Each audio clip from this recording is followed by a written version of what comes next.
Oh my, y'all, this is the last section, 10.4 video, and we start with an exploration. So grab your papers, grab your scissors and a ruler, come back, do this first. There's actually 2 in a row here. So pause, do all this exploration, press play when you're ready to see the next exploration.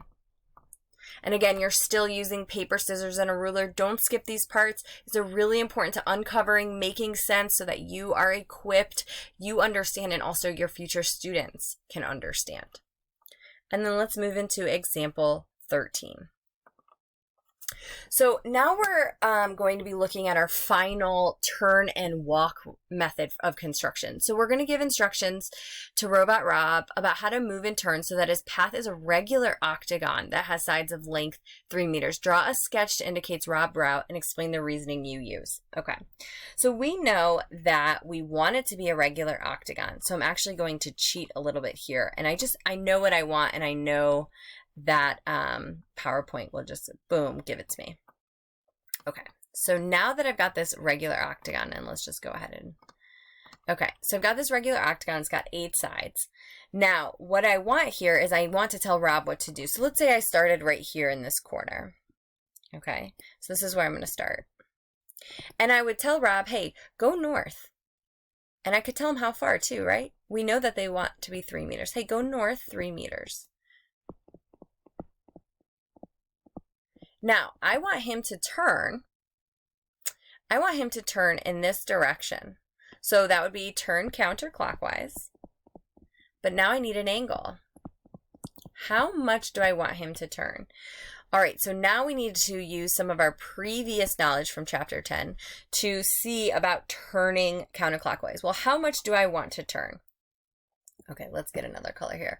So this is 180 degrees, right? So if I could figure out what this angle was, then I could figure out what this angle was. So that's how much I want him to turn. He's here and I want him to turn this much. So I can probably figure this out here. Well, I'm going to turn these into triangles because I know that triangles sum to 180 degrees. So I want to get these interior angles. So, and if I notice here, there's 2 different triangle angles. But I know that the sum of these 3 angles is 180 degrees. And these 3 angles is 180 degrees. And actually, I'm not going to use all that there because, in fact, let's use this instead.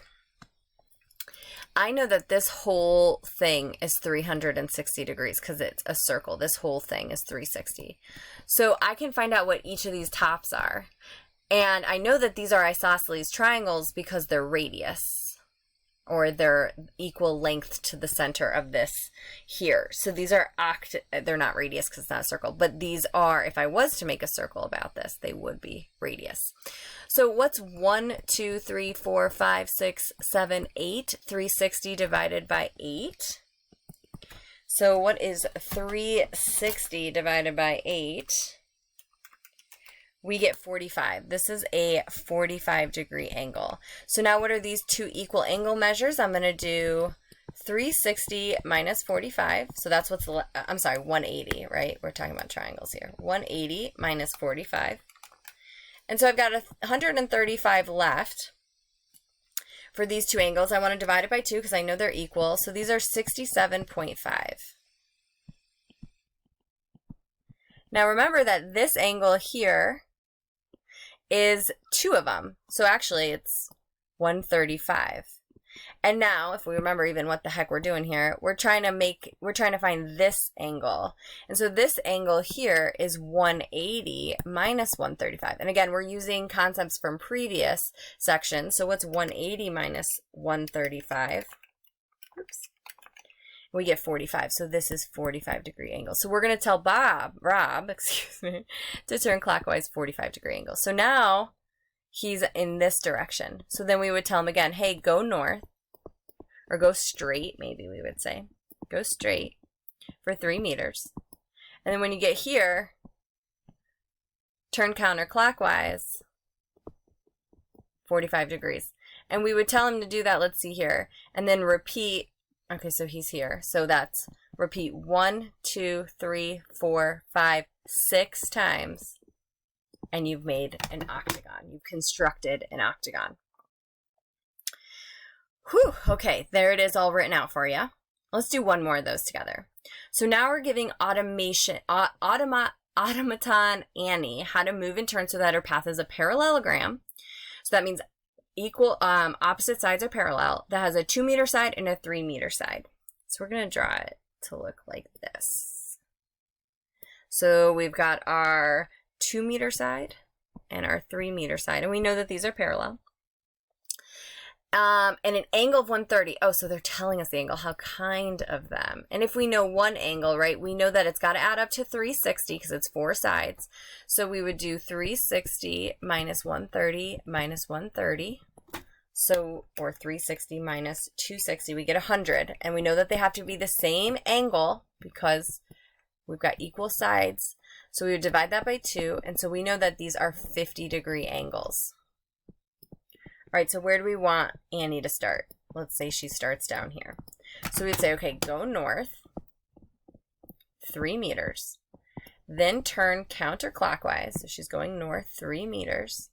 And then we want her to turn counterclockwise how much? Well, let's see. If we were to extend this line, that would mean that this whole thing would be 180 degrees. And we know this is 130, so this must be 50. So counterclockwise 50 degrees. Then go straight 2 meters. And then turn counterclockwise. How much? Well, if we were to extend this, we know that a straight line is 180, so this would be 130. 130 plus 50. Turn counterclockwise 130 degrees. Now she's here, and so she's going to go straight. We could say south, 3 meters. Turn. Now, if we were in her shoes, right, kind of maybe turn yourself backwards. We're still going counterclockwise. Now we know it's going to be 50 degrees. And then straight 2 more meters. And we've constructed a parallelogram. There it is all written out for you. And then go ahead and give these two a try. Press play when you're ready to see the solution. And my goodness, we have completed section 10.4.